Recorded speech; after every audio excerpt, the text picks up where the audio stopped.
Welcome back to the show, everybody. Take a look at these numbers while we run the headlines this morning here. We got Bitcoin Lightning Network. You're going to want it. BIS, NASDAQ, and crypto exchange say what? BlackRock strategist, Ripple growing. We're going to talk about that. There's some important facts you're going to need to know there. And we got Ripple slamming the SEC. You're going to want every single bit of it. Rosie Rios, Brad Garlinghouse. We even got an old throwback from Chris Larson, but you need to know about it. And a final thought from David Schwartz. Somebody roll that beautiful intro.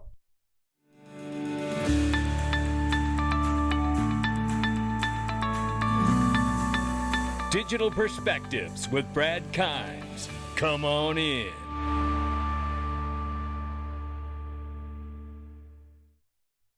Welcome back to the show, everybody. You can follow me on TikTok, YouTube, Twitter, and Facebook for exclusive content. 1,010 billion is where we are for the market cap. Shout out to Coin Paprika. Right now, download that app, by the way. Bitcoin, 20,200 plus. Ethereum, 1,300 plus. And XRP is 49 cents, holding strong. We're up 3.43% on the 24-hour, and we're up 14.9% on the 7-day. How about that with a lawsuit on your back? Keep a lookout for this, because October 12th at 3:10 p.m., you're going to see Stellar and Caroline Pham from the CFTC having a discussion. Now, that's going to be something to catch. I am certain about that. So keep an eye out for that. And this right here, I tell you, again, and just in full disclosure here, I am not an XRP maxi. I know that sounds crazy because people are like, well, you primarily cover Ripple and XRP. Yeah, I do, because it's, it's one of the few projects out here that does what it always has said it could do, right? And that's a big deal to me. So that's why I really primarily cover that. And I've always said, even in the first days of my channel, even before I started a YouTube channel, I believe everything will touch or cross the XRP ledger at some point. And certainly a combination of the ILP XRP ledger. I just certainly believe that, just like I believe SMTP, and I understand that that is a bed protocol for all emails, no matter who your provider is. I kind of feel that way about it. But here is the Lightning Network for Bitcoin. Hector Lopez breaking down how long it takes for a payment here. Look at him touch this, and imagine yourself standing in line at a Costco or a Sam's Club or any grocery store, right? It just doesn't matter. Take a look at this. Imagine what, my goodness, I mean, look at what's going on here. Wow. This goes along with El Salvador making, Bitcoin legal tender. We saw, I think it was CNBC go down there doing investigative reports, had transactions get jammed up. They got hit with a double spend issue, didn't get the products they wanted. This is what's going on here. It still hasn't settled. Look, I don't have time to go through it. It barely settles by the time the video's over at over a minute. It's not a solution for payments, right? And maybe they get it straight one day, right? I've often said, get the rest of the Bitcoin mined and stake it, pool it somewhere, and issue stable coins off of that. And then if you ain't got something then, that's just a thought from a YouTuber, right? Bank of International Settlements confirmed the successful completion of their first pilot program for CBDCs. Now, I covered this in depth, but we need to understand that the CBDC test is known as mBridge with BIS. And there are multiple different types of multi-bridge or mBridge that they are testing for that multiple CBDC. XRP Ledger, according to James Wallace, is one of those. Now, will it be the ultimate solution? I believe it to be, but that is my speculation, and everybody's got a different risk appetite. And do not take what I say as financial advice ever. NASDAQ says it's waiting for greater regulatory clarity before it would consider launching its own crypto exchange. But you can bet they're going to. You can bet your bottom dollar they're going to. Look, I think the suppression of this whole market is really us witnessing the regulatory capture of an agency like the SEC which, by the way, whether it's right or left, it doesn't matter who the administration and government is, because we saw a conservative Goldman Sachs alumni, Jay Clayton, in there, and I believe he operated in the fashion that suited more the investment banks and the big banks of the world than he did the actual investors themselves. My personal belief. And I think the same thing's going on with Gary Gensler, who's in there because of the left right now, but he's also Goldman Sachs alumni. There's my connection for me, and that's what I see happening with the suppression of this market. And the large investment banks and big players of the world will come in and scoop this space up at pennies on the dollar and tell us it's all about the children and it's for our better benefit. That's how it works. Then we have this.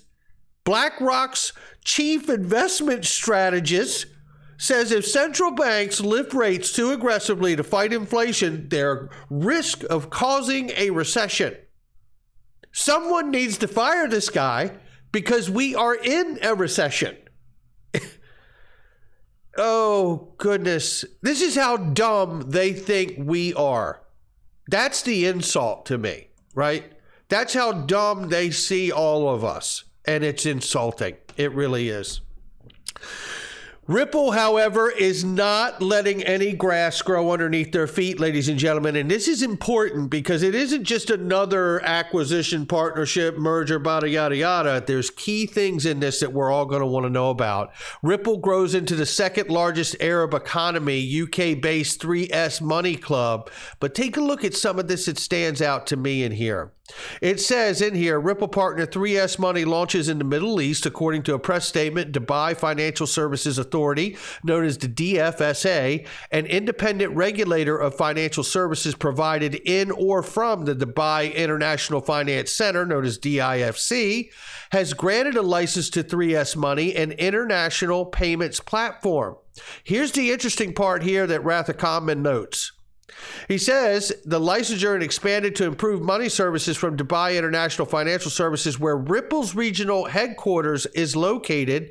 Their focus is on high-value transactions, international business accounts. Their focus is on high-value transactions and international business accounts. Now that, up until now, has not been the goal because of the liquidity of XRP. So what are they preparing for, ladies and gentlemen?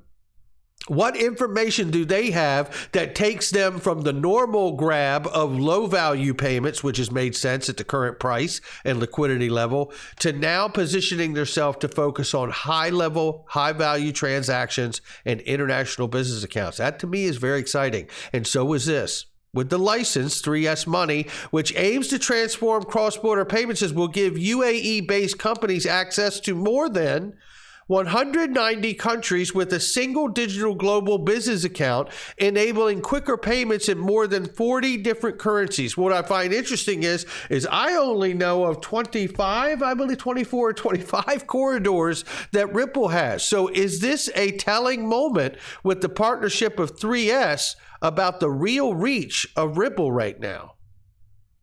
That, I believe, is something to watch very closely for. Whoa, news of the day right here. SEC versus Ripple. Ripple responds back to the SEC's opposition of iRemit and TapJet filing for amicus briefs. Oh my, ladies and gentlemen. You can always tell when someone has crossed the threshold for their level of BS, because Ripple legal team are tired of messing around.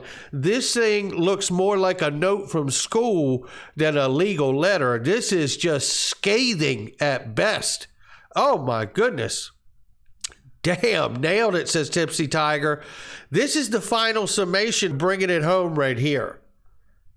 Finally, and this is the Ripple replying back to the SEC's opposition. The SEC remarkably suggests that it would be prejudiced by its inability to evaluate the factual veracity of the claims of iRemit and TapJets to show that Movent's facts are disputed. The SEC has sought summary judgment based on what erroneously claims are undisputed facts that every purchase of XRP is an investment and that every XRP purchaser expects profits from Ripple's efforts. Nothing could be more to the point than these two amicus briefs refuting or at least disputing both points. If the SEC cannot evaluate the veracity of such claims, then it had no business bringing this litigation in the first place. Whoa! And I tell you this, to add to all of this, I tell you, that's bringing some heat right there. But how sad is it that this is a moment that we're actually in this process, that the SEC really, really is struggling to make any kind of point or case at this point. It is really sad. And the money that has been spent for this is just unbelievable. It really is. This agency needs to be rebuilt from the ground up. It has absolutely zero integrity. There's no question. But this is new, and I tell you what, if this doesn't look like, you're going to hear from Rosie Rios right now and Brad Garlinghouse, and this looks like a new campaign. This almost looks like the kind of campaign when you see a company preparing to go public. That's what it looks like to me. And don't forget, ladies and gentlemen, and I don't know anything, you know what I mean? I'm just saying, like, what you're about to see looks really, really confident, positive, just mission-oriented. They understand where they're going. And by the way, don't forget, you can check it out on Link2 if you're looking to get Ripple private equity or any other private equity on that platform. You got to be an accredited investor, obviously. But shout out to my sponsor there. Click that link underneath the video. Let's listen to Rosie Rios right now.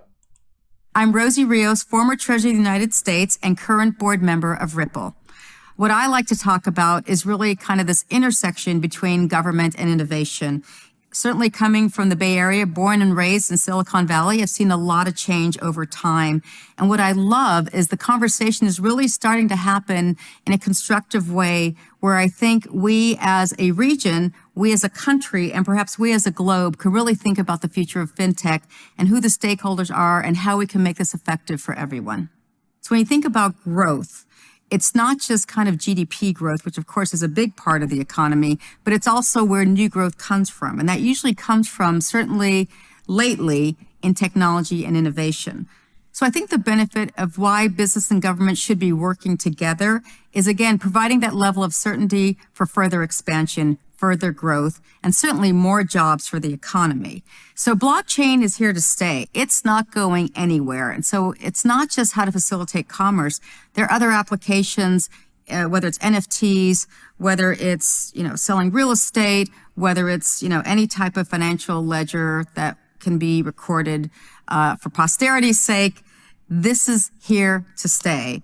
And it's important and incumbent upon the government at every level, whether it's local, whether it's state, whether it's national, to really give some thought as to how those applications are going to benefit them and benefit everyone. But I think what's most important is, what are those guardrails? What are those tracks that we can lay down in order to move forward in a way that really blazes the trail for future growth and future opportunities that we don't even know are there yet? And what a great comment and statements from Rosie Rios. But let's move on right now, because now we got Brad Garlinghouse following that up. And let's listen to this. Crypto is helping transform finance businesses today in a few different ways. And I think one of the challenges for the industry has been to focus on solving real problems for real customers. And Ripple, obviously, from its earliest days, focused on the problem around cross-border payments. That's a point of a lot of friction as measured by speed and cost. And by focusing there, we've been able to have a big impact on that, relatively small piece.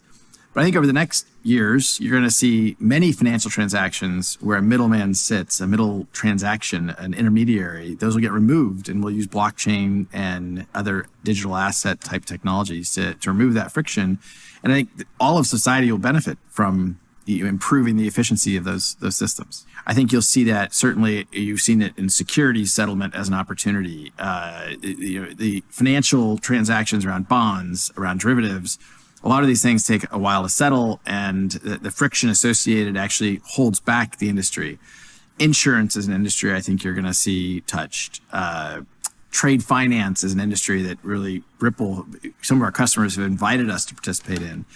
And you've seen experimentation around identity in real estate and title management. And these are all examples where I think it's so hard to predict where this will go, in the same way that 25 years ago, when I first got involved in the Internet of Information, I never could have predicted on my smartphone I'd press a button and I'd have a car picking me up minutes later. I think this will permeate lots of different parts of our society. Really remarkable comments from both of those people, and shout out to Rosie Rios and Brad Garlinghouse. But I tell you, it reminds me of two things in the clip that Brad Garlinghouse said when he talked about the settlement of derivatives and bonds, right? Well, isn't the argument really about the SEC saying that, in fact, that they believe all XRP is securities? Just listen to this old clip from Chris Larson and Stephen Thomas very quickly. And the white paper for Interledger came out, where we tried to kind of put all the pieces in place for it. Because remember, Ripple always was different from Bitcoin in that you could put anything of value in it, right? So this idea of kind of, we would call it IOUs or balances, but IOUs or balances. And I think that's where you get down to the SEC trying to say that, this is a security note where, I believe and a lot of you believe that it's actually money, but we'll see how this shakes out. But I'll tell you what else sticks with me about what Brad Garlinghouse talked about there is also not only just the settlement of that, but it reminded me also about how the land registry and deeds, that's going to require governments to adopt these protocols. And isn't that just like what we covered yesterday with David Schwartz that said, the top down for the internet was really the approach. The internet in the beginning was adopted by governments and militaries first. Well, that hasn't happened here in this space yet.